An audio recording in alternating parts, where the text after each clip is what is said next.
Oke, bismillahirrahmanirrahim. Assalamualaikum warahmatullahi wabarakatuh. Alhamdulillah wassalatu wassalamu ala rasulillah wa ba'du. Alhamdulillah kita pada pagi hari ini bisa bertemu kembali. Bisa Penanda ya?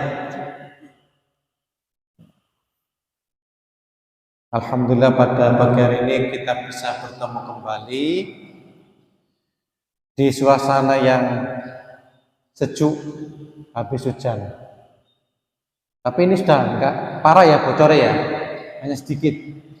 Ya. Kalau di bawahnya dikasih ember, sudah nggak perlu dilipat ini hujannya, hanya sedikit toh.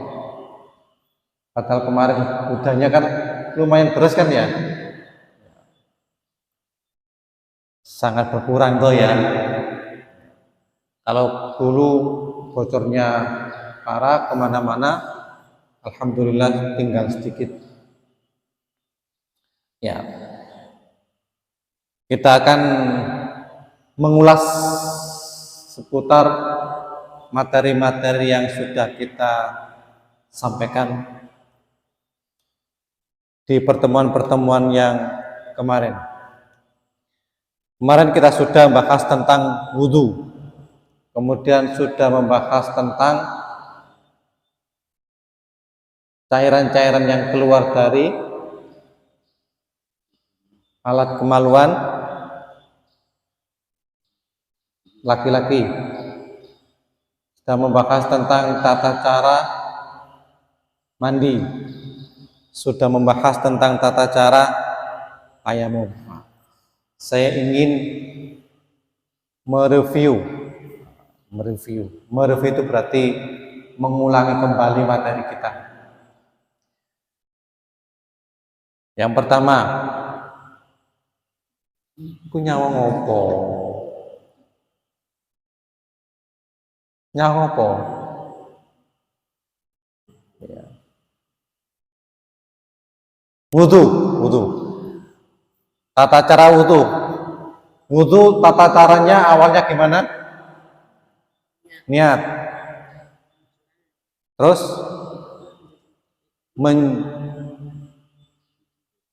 mencuci tangan dulu. Terus berkumur 3 kali. Terus langsung basuh muka. Berkumur, menghirup air ke hidung. Terus membasuh muka berapa kali? 3 kali. Terus membasuh tangan dimulai dari tangan kanan, dari sikut apa dari jari?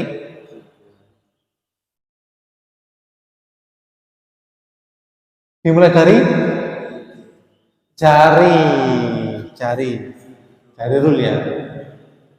Dimulai dari jari, jangan sikut begini. Ya. Berapa kali? 3 kali. Baru kemudian diikuti tangan kiri. Setelah itu mengusap rambut dari depan ke belakang, dikembalikan ke depan lagi, kemudian langsung nyambung ke telinga. Setelah itu kaki, dimulai dari kanan, membasuhnya dari atas apa dari jari? Dari jari. Berapa kali? 3 kali. Setelah itu baru kiri. Doanya, bagaimana doanya?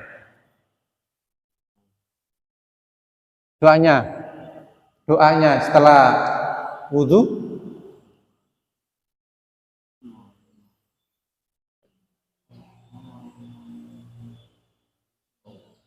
Apa tuh? Doanya setelah wudhu? Asyhadu an la ilaha illallah.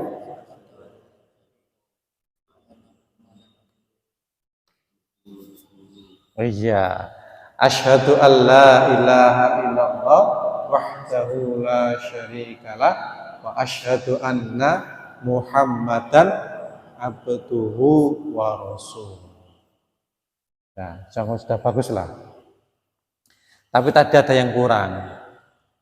Diawali dengan membaca basmalah, bismillahirrahmanirrahim. Ya, oke. Wudu selesai. Sekarang kalau kita janabat. Janabat itu gimana? Janabat itu bagaimana? Janabat atau jinabat?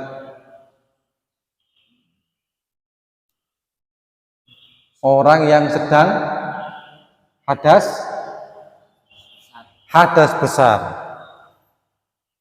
Orang yang hadas besar itu harus mandi wajib.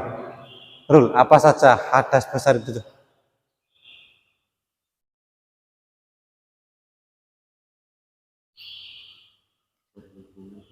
Apa saja hadas besar itu?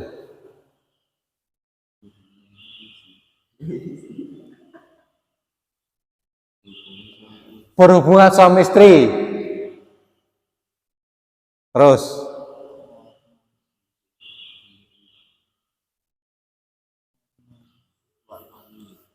keluar mani. Nifas. Nifas itu apa?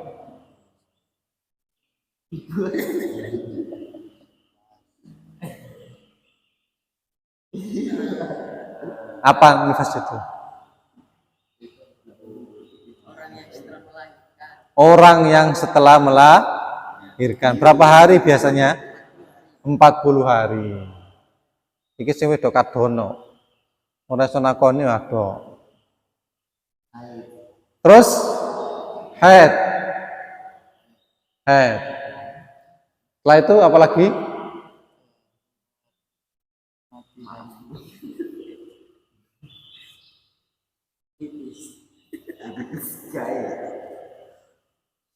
Pipis.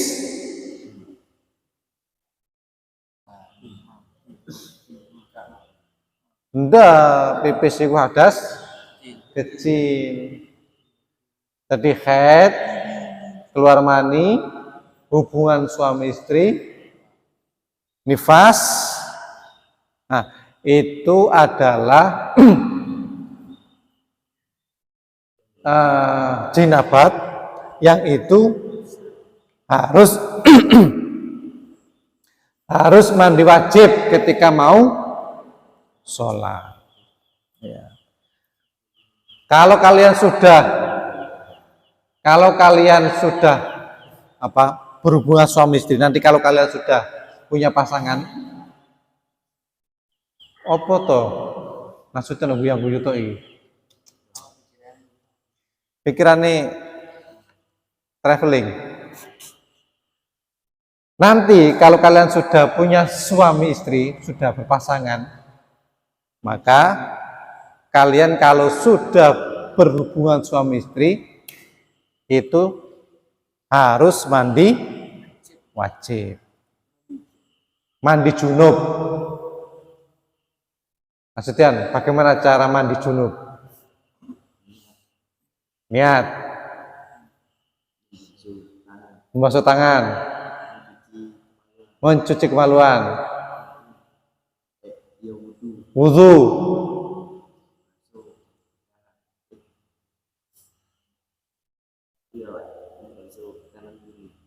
Membasuh kanan kiri. Terus mandi.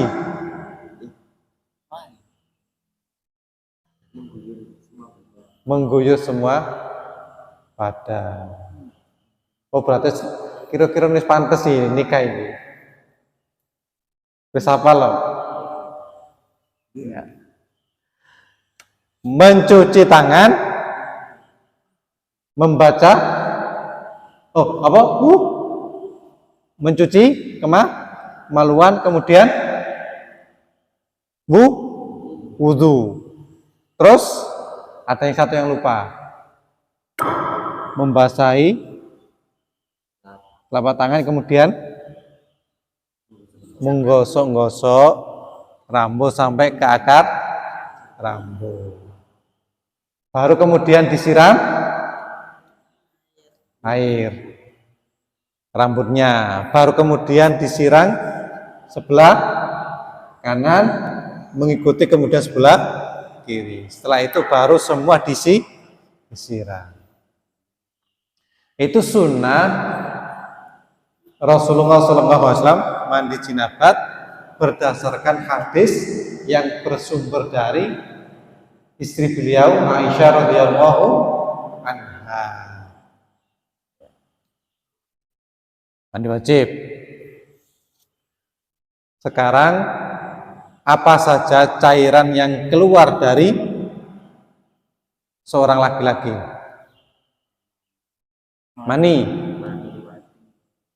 Mani, wadi, terus madhi, terus pipis. Ya betul. Pipis kok guyul apa?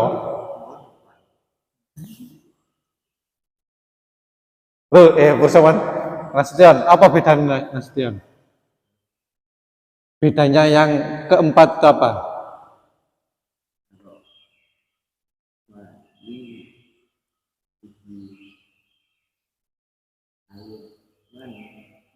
Air mani apa? Tandanya air mani itu apa?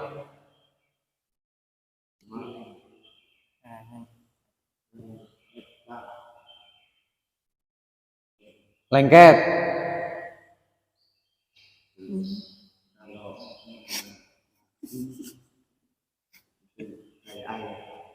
Kayak air.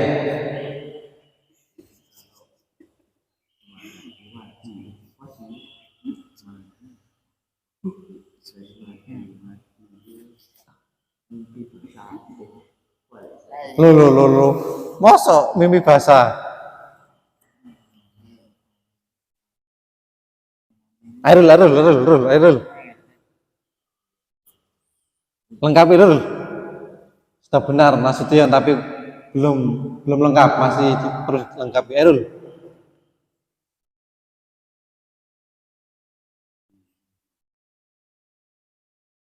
Apa? Nah, perbedaannya bagaimana? Perbedaannya? Iya. Coba jelaskan keempat cairan yang keluar dari seorang laki-laki.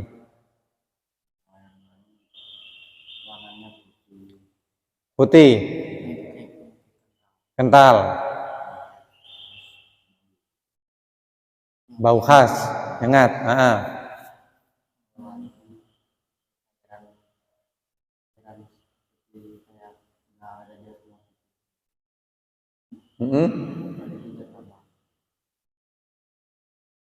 Terus penyebabnya apa kalau wadi?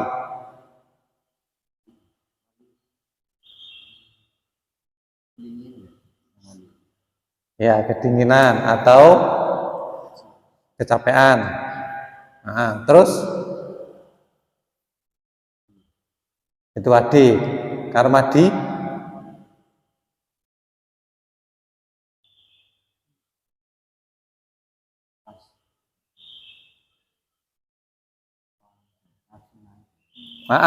betul. Ketika nafsu naik. Terus bentuknya bagaimana madi?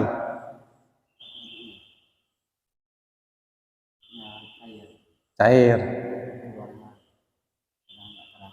Keluarnya tidak terasa, betul. Ya. Jangan dilupakan ya. Ini penting. Contohnya pentingnya begini, kalau kalian umpamanya nanti punya pasangan, terus lagi berduaan sama pasangan, ini nggak porno tapi suatu ilmu. Kalau kalian sudah punya pasangan, yang laki-laki punya istri, yang istri punya suami, yang perempuan punya suami. Nah, nanti kalau kalian berduaan dengan pasangan kalian, kemudian kalian kok tiba-tiba di celana kalian itu kok keluar cairan, tiba-tiba di cairan itu ada di celana kalian ada cairan, itu berarti bukan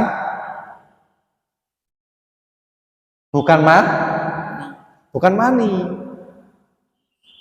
tapi itu adalah madi. Maka tidak perlu mandi besar,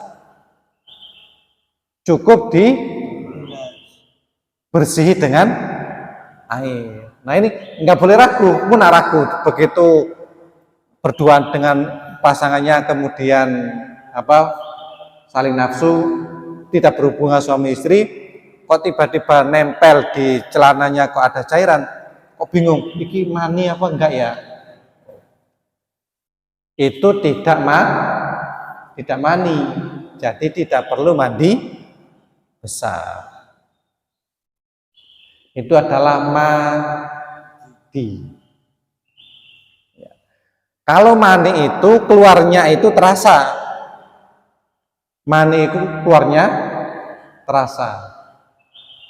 kayak orang ngeden, gitu, ngeden. Nah, terus biasanya keluarnya itu rasane lega, nah, itu mani. Tapi kalau tiba-tiba kok ujuk-ujuk keluar, tidak terasa, ujuk-ujuk nempel nih gone celana, nah itu madi, bukan mani. Diling-iling. Pancere iki kita sing sering lali. Pancere iki madi, kalau wadi gampang ya.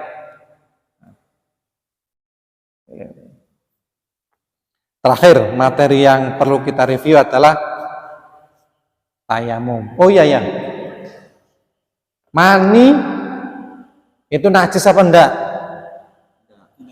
Tidak. Berarti kalau nempel ke celana cukup dibersihkan. Kalau kering kering, ya. Kalau madi najis apa enggak? Najis. Berarti harus dibersihkan. Jadi kalau mani nempel di celana itu boleh, kalau kering hanya dikerik karena tidak najis. Tapi kalau madi, meskipun tidak mandi besar, barangnya adalah najis.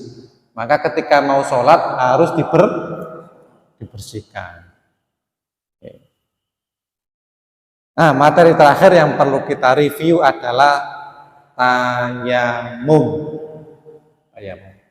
Ini saya nggak nambahin materi, hanya mengulas saja. Karena ini adalah sehari-hari yang harus kita jumpai. Jangan sampai kemudian kalian bingung dengan hal-hal yang mungkin kalian jumpai dalam kehidupan sehari-hari. Kenapa kok gitu? Sakit? Habis latihan apa? Habis ngangkat apa?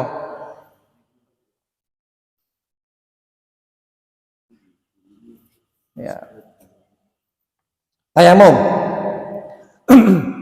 Kapan kita boleh tayamum?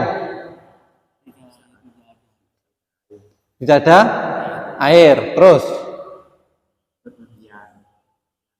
bepergian, kemudian tidak menemukan air, terus saat sakit, alergi air. Ada orangnya alergi air ya. Contoh, Umpamanya kalian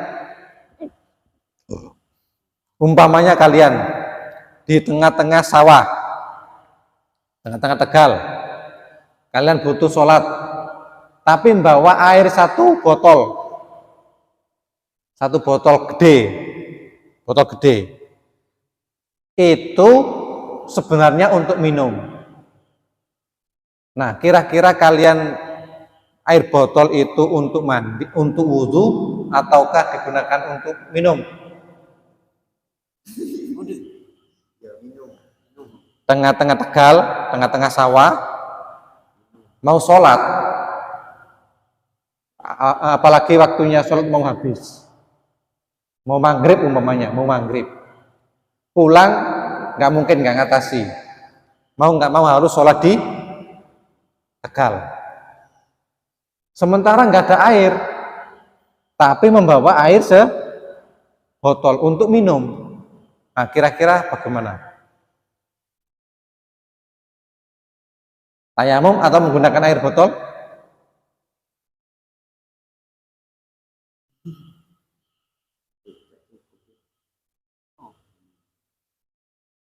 Nah, dilihat. Kalau seandainya nggak cukup untuk minum, boleh menggunakan. Kalau tidak cukup airnya untuk minum, boleh menggunakan. Karena air kok wudhu. Tayamum. Tapi kalau seandainya, saya pula masih cukup kok, masih bisa, nggak terlalu haus, maka air itu bisa digunakan untuk wudhu. Ya. Prinsipnya kalau airnya cukup digunakan wudhu. Tapi kalau tidak cukup, boleh menggunakan. Nggak ada airnya kok. Pendek kata, tayamum itu adalah pengganti wudhu jika tidak menemukan air. Contoh ketika kalau kalian naik kapal atau naik perahu, punya air hanya satu botol untuk minum, apakah harus tayamum? Pakai air laut. Air laut itu suci dan mensucikan, boleh digunakan untuk wudhu. Nah, bagaimana cara tayamum? Cara tayamum bagaimana? Bagaimana? Set.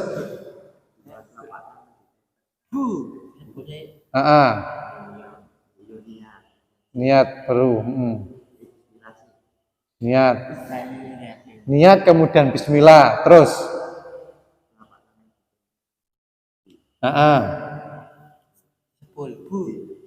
ditiup.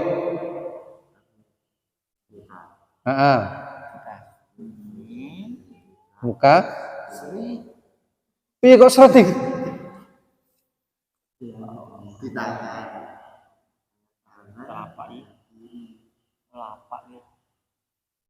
Cukup di telapak atau harus sampai ke siku? Gimana, Drian? Cukup telapak apa sampai siku? Telapak tangan. Ya. Bismillahirrahmanirrahim. Tiga pergi. Bismillahirrahmanirrahim. Kemudian ditiup. Biar nggak terlalu banyak. Terus diusapkan ke muka. Kemudian telapak tangan. Satunya lagi.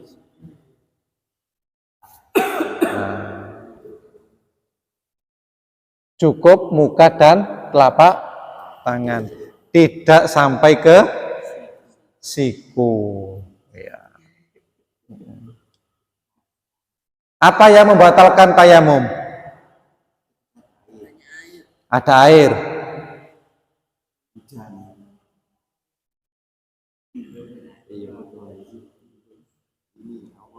Semua yang membatalkan wudhu juga membatalkan tayamum. Pipis, kentut, ngengek,